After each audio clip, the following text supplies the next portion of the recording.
अब सभी लोगों को इस बात का इल्म है कि तकरीबन 150 लोग 1 सितंबर को लद्दाख के विभिन्न क्षेत्रों से रिप्रेजेंट करते हुए यहाँ से एक पद यात्रा शुरू किया था, जिनका मकसद एपेक्स बॉडी और केडीए का 4 पॉइंट जो एजेंडा है गवर्नमेंट के साथ, जिस पर बातचीत चल रहा था वो किसी वजह से रुक गया है, उस बात को दोबारा रिज्यूम करने के लिए और लद्दाख की मांगों को उन तक पहुंचाने के लिए, और जिस तरह से उन्होंने अपने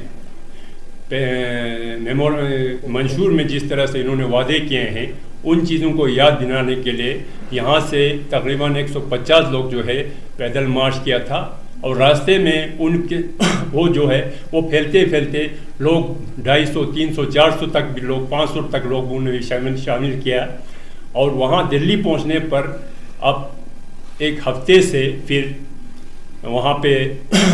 अनशन कर रहे हैं लद्दाख भवन में, जिसमें 25 लोग अनशन पे बैठे हैं सुनाम होचुक की क़यादत में। और उनका मांग ये रहा, हम सबों का ये मांग रहा था, एक वादा किया था कि 5 दिनों के अंदर कि इस बात को दोबारा रिज्यूम करने के लिए कोई डेट दिया जाएगा। 5 दिन इंतज़ार करने के बाद जब वो डेट नहीं मिला, फिर दोबारा अनशन करना ज़रूरी पड़ गया, इसलिए वहाँ पे फिर अनशन शुरू हुआ। अब एक हफ्ते से वो लोग अनशन पर है, अभी उनके हालात भी बहुत